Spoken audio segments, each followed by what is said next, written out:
Hello, welcome to Jojo's Homemaker and Lifestyle. Please excuse my voice as my voice is going, and I've not got a cold, don't feel poorly, but my voice is going and a bit of a sore throat. So anyway, today, as you can see, we're at Church Farm Museum. I thought I would show you around here. So myself and Ada have had a walk down. We thought we'd take you a look round Church Farm. So I might not be doing too much talking in this one. I might do a little bit of talk over a bit later on, so I'll try and do as much as I can, so please bear with me. I know I don't sound like me. Right then, let's go and see what's going on in here.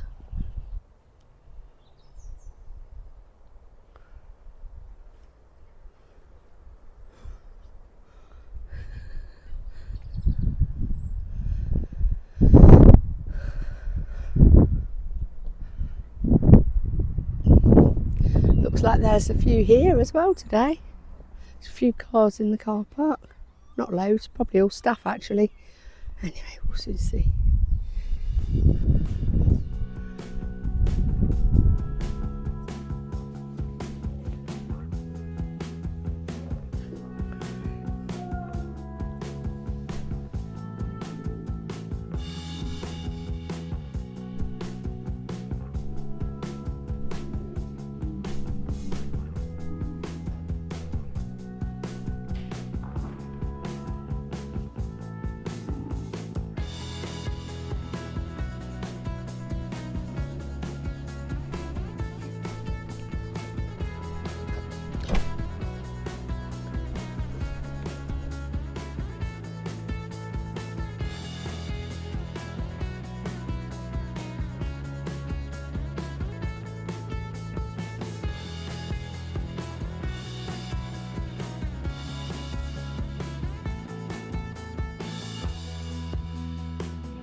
I've been a volunteer here for now 12 years. This is my 12th year. When I retired, I looked for something exciting to do, and because I'm old and decrepit, I thought I'd play with old and decrepit things. Oh! So one of the things was getting that steam engine back in working nick. Wow, which you managed to do, because we have seen it running at certain events throughout the summer. It was made in 1886, and it went to work in Tasmania eventually. Wow. And it worked in Tasmania from the 23rd of January 1892 to 1966, when they retired it to a children's playground as a climbing frame. Really? And in 1988 it came back to England for renovation and repair, because originally it was made in Grantham. Oh, okay. The company that made it, which was Richard Hornsby and Sons, was bought out by Rushtons of Lincoln in 1919, and their apprentices took it to pieces, and various folk put it back together again, replacing such as was needed on the way.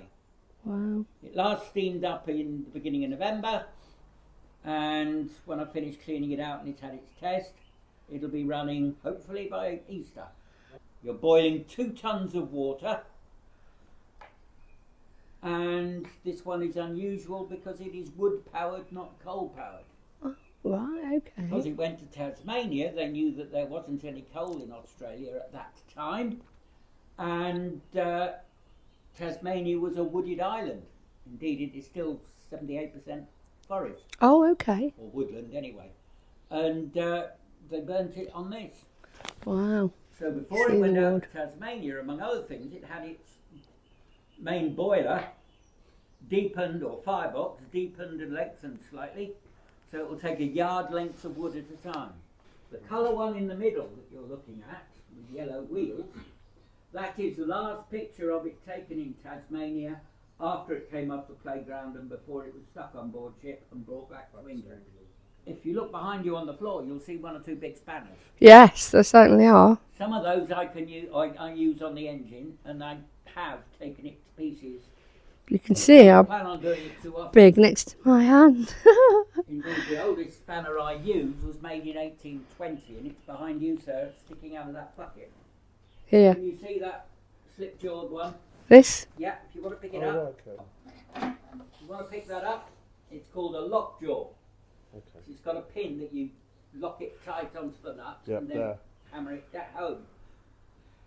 As yet, I've never broken a nut or bolt, and I've never had one fail to undo. Wow. Unlike many modern mechanics who think That's right, yeah. a £5 lump hammer and a lot of wood. So we live in a throwaway society, don't we now? Yeah, well, you squirt your whatever with a bit of oil and you gently increase pressure and it will undo without. Yeah. People tend to be in a rush these days. Yep. You like scissors? Specifically built for doing buttonholes. Buttonholes, I would say, is those. No, that one's for ears. Oh. Yeah. Okay. Yeah. Are they the same? That's for nostrils because it's got a kink. Oh yes, so it has. I can see. You can Yes. see it's got a slight kink Yeah. in it, so you can go in round inside your nostrils. So those Those are specifically for doing buttonholes. buttonholes. Although it's lost its guide nut, Yeah. you could lock it so that it would only open so far. And if you Oh, lock, the blades are okay. short.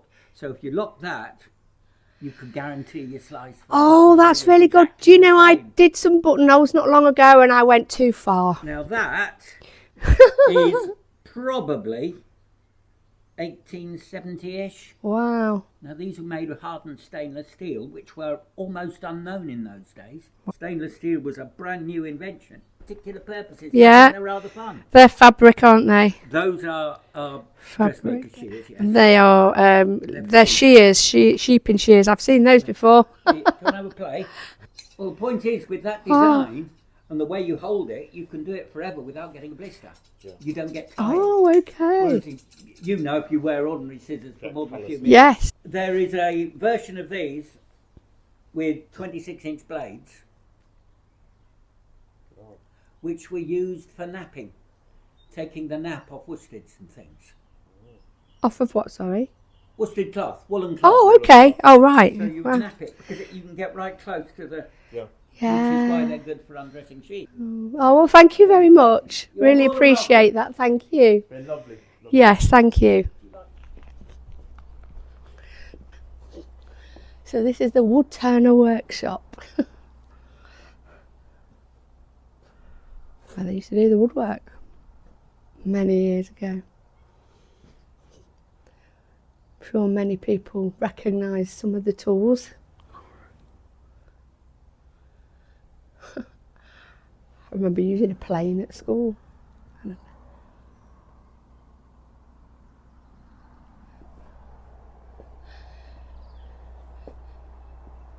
And the tinsmith's workshop. And this is, I suppose, how they would have worked back in the day. Come to work on the bike.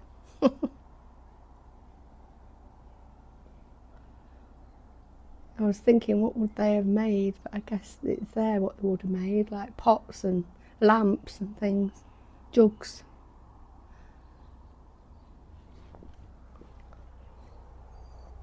And wheelwright shop, where they used to make the wheels for the carts.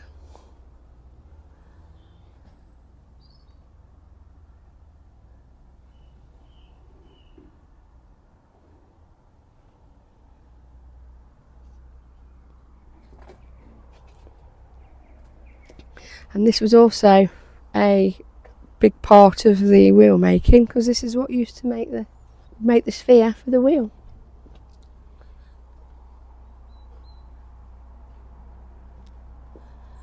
And then there's the blacksmith. Now I know all about blacksmiths. My granddad was a blacksmith. And I remember when he used to tell us this story, and he said, well, on his way to work, my nana would pack him up some bacon, eggs and some bread. And when he got to work and it was time for something to eat, he'd get the shovel.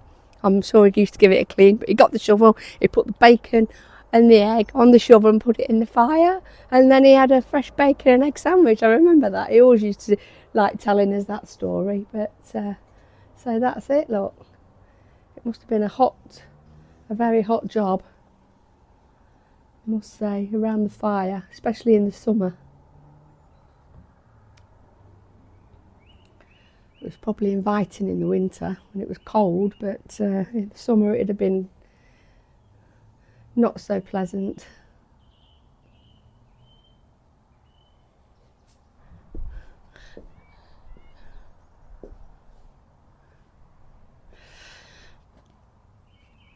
Now, lots of people have done vlogs on Church Farm Museum, and a lot of people come here on like ghost hunts and things like that. Apparently it's haunted.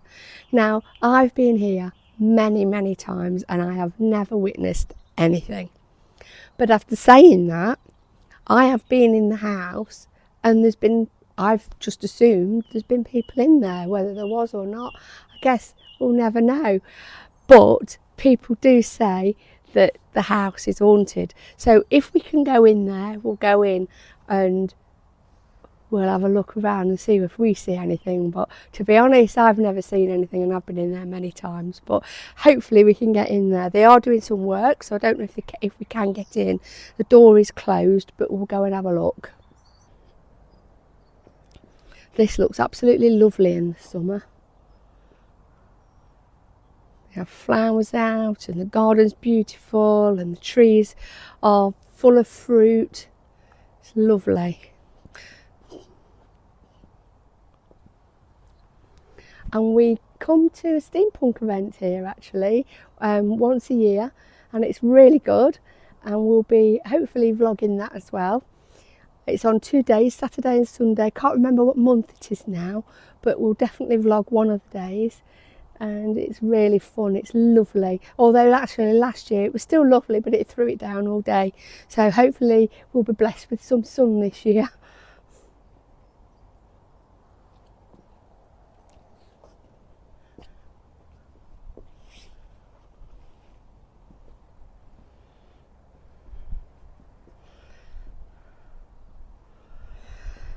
The snowdrops are out, they look very pretty.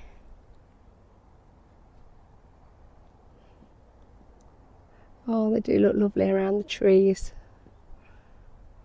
So let's see if we can get in the house. So it is open, so we can go in. But they are doing work, so it's probably not as it should be. Wow, they used to have a thing across here. You wasn't actually allowed around it, but you are now. And that's really nice. And this stove, I remember again, my grandparents, they had a house next door to theirs and nobody lived in it, and it was adjoined to theirs, and my granddad had access to it, and it had an old stove like this. I remember always used to pretend it was my kitchen. So it's lovely. It'd be lovely to have one, a working one.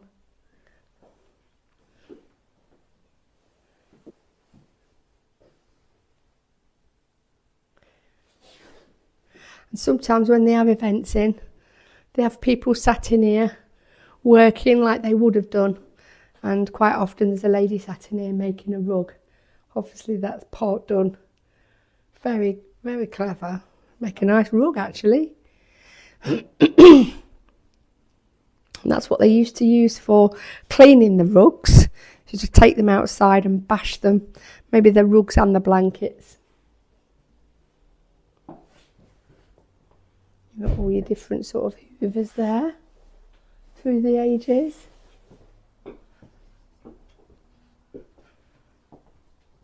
Oh my word, look at the old stove.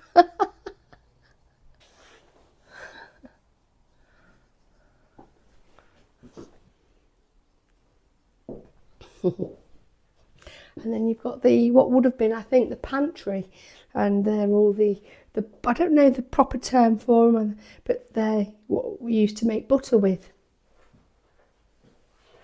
That's your butter churn there, and then you used to pat them with that. The old sink. Oh, the boiler, I remember having one of them boilers. Did you ever have one of them as a child? I remember having one of them. Oh, no, that's not. Well, ours was bigger than that, but it was like that. I remember it being just like that. Look at all the little tins for making cakes in, and I guess it moulds. Wow.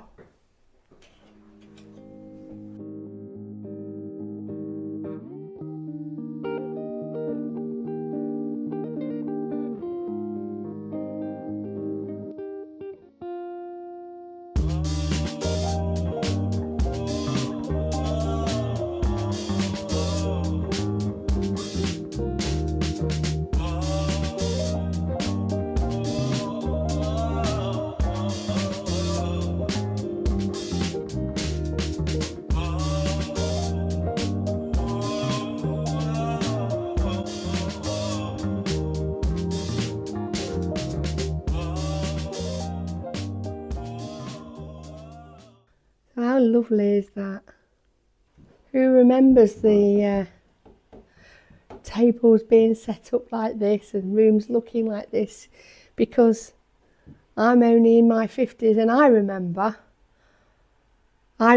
my grandparents' houses looking a little bit like this.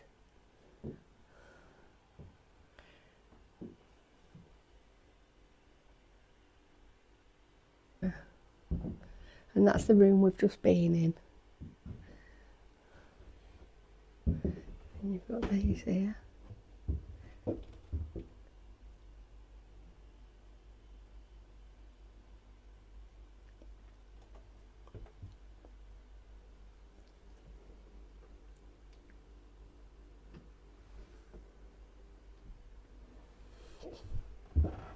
And then you've got the sitting room.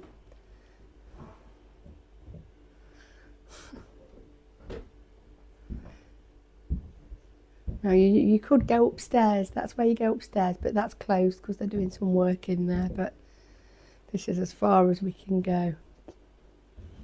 With the old Singer sewing machine, look. And that's an old Victorian morning dress and cape, which is obviously what the women used to wear when they were in mourning. If it was a member of the family, you used to draw your curtains as well.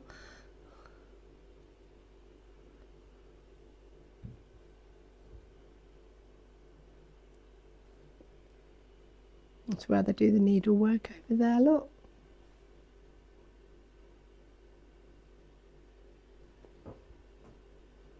And what's that? Oh, that's needlework as well. I don't know how they do that, but if anybody knows what that is, let me know in the comments. I think it's like it's not tapestry, I'm not sure what it is actually. That's it in here. So now we'll take you outside and see, probably around the garden and in some of the barns. I'll just show you this. Who remembers light switches like that? I do. I remember light switches like that being in my grandparents' house, and their sockets, they were only 2-pin sockets as well. Now the photographs that you see of the people on the walls and on the tables as well are all people that have lived here on the farm over the years, and when they lived here it would have been a proper running farm as well. So that was really interesting because I never knew that. So they actually lived here. So if there are any ghosts or anything like that here, it probably would be them.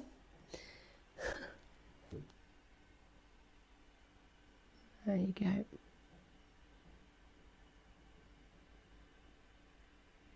It's really nice that they've still got that history here, and it's nice that they've got their photographs here as well. It's as if they're still here, and no doubt it would be set up probably very similar to how it would have been when they were living here as well. So I think that's really nice.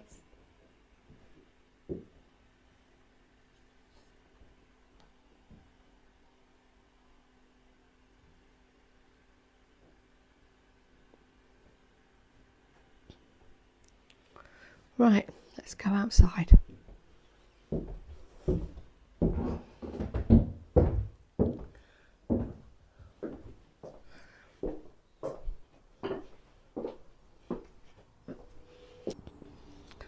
and we're heading into the Great War between 1914 and 1918 exhibition of memorabilia.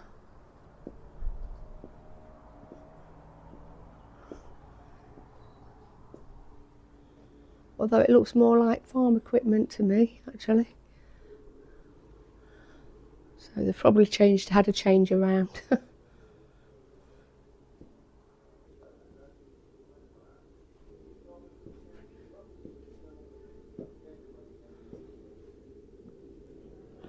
Oh, it's through here, the war mobilia.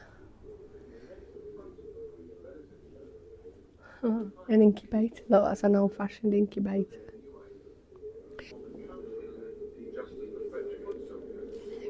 Hello.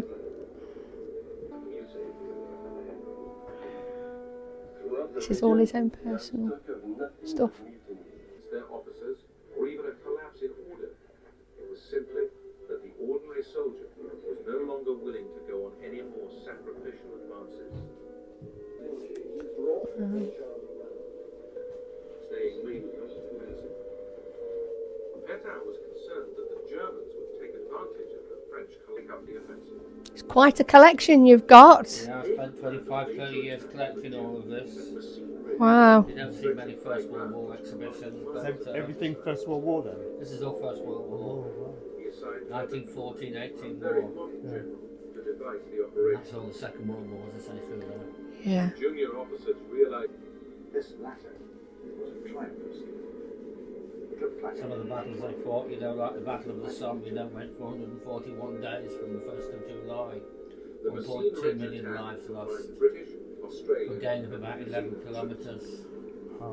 Passchendaele 1917, you can see what it was like. 24/7 shelling. You can come through if you want to. Oh, thank you. Go a bit closer. Thank you. Okay. You've done well to collect all this. Yeah, yes, it would be difficult to start up again and start again. Oh, yeah. Because stuff has got so expensive. Yeah. Yeah. So this is all the Second World War. Yeah.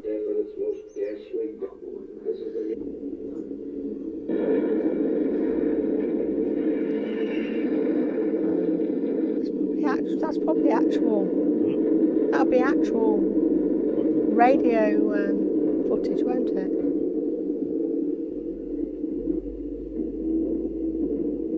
Wow.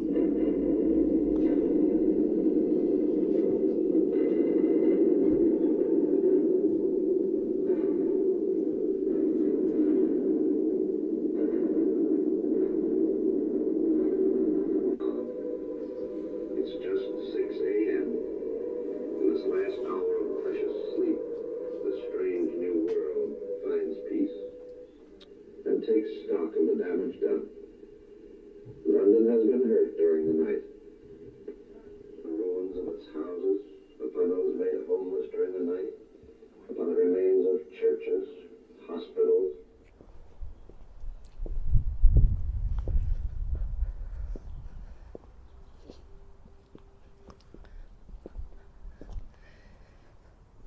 So the only remaining original buildings that are still here from when it was a working farm is the house, is that over there, and this, and that I believe is the only stand. The rest was added in later years.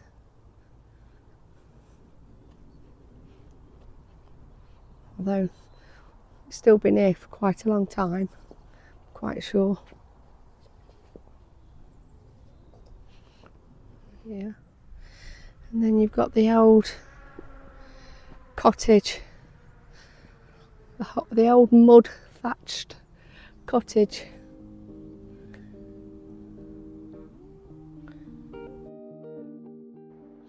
The mud and stud cottage with the thatched roof has been dated to 1790s, and it was discovered within another cottage demolished in 1980, and it was then removed and rebuilt using all the original parts to preserve it.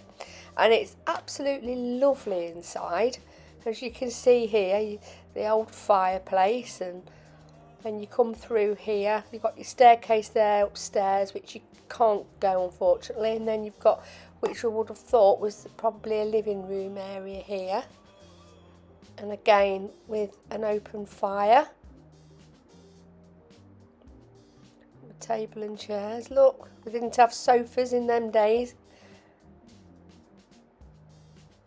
I'm assuming they must have been really warm, even in the winter really, because you've got the fire in the centre of the room, and the chimney breast going through the house would have warmed upstairs as well. Some information here, if you want to see it, just pause and zoom in.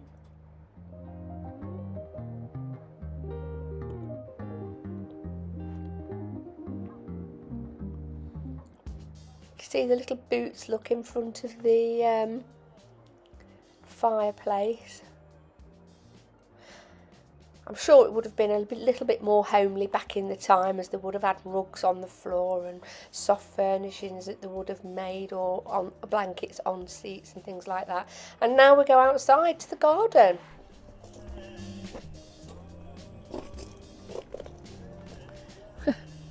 There's the toilet.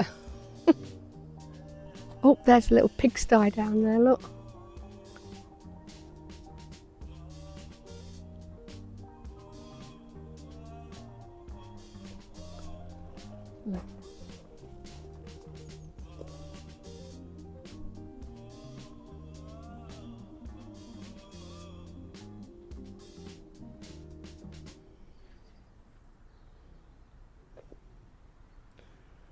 Come on, milk the cow. Look, you can milk it under there. Yeah, I'll have a go at milking it. Come on, let me have a go at milking it.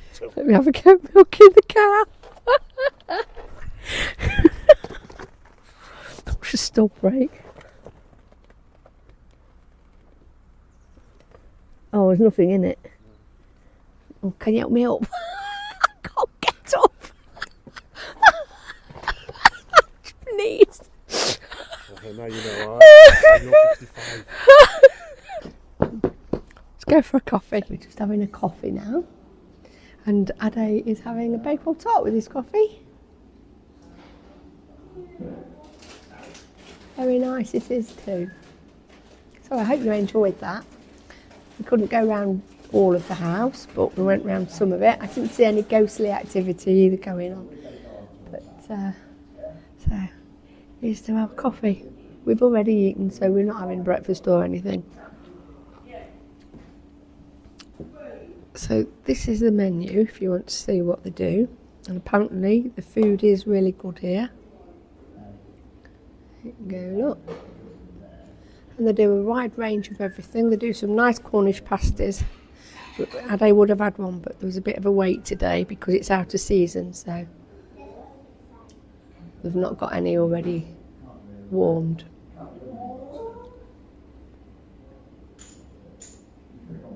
And they're doing afternoon tea as well. That looks very nice.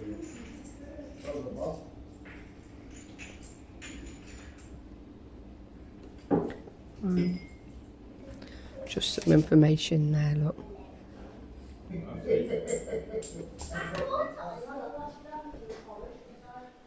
you very much. Thank you. Cheers. All right, thank you very much. Thank you. You take care. Bye bye. What do you want? He has a latte, please. Okay.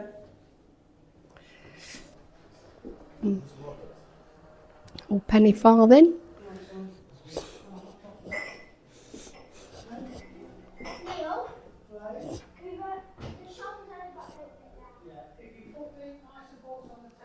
Oh dear. She's writing a Dear John letter. Yeah. That's not good.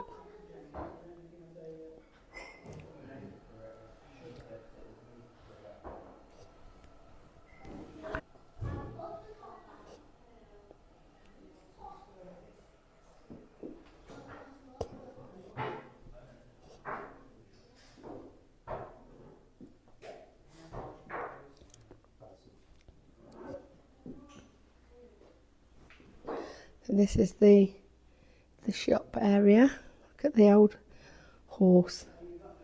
I don't think that's for sale, but oh, it is for sale. Wow, £2,000. That's beautiful. Always wanted one of them. My friend had one of them. Okay, that's the process. Oh, okay. It's actually handled by one of our volunteers. Oh, is it? So it's like, Every time he makes one, he always puts a secret compartment in it. does he? So this is handmade by one of Church Farm's volunteers. And the lady just said every time he makes a horse, he puts a secret compartment somewhere in it. So where's the secret compartment on this? Or is it a secret? Wow. His name's called Basil. Basil, it's beautiful. Got real horse hair on his mane and tail. It's beautiful.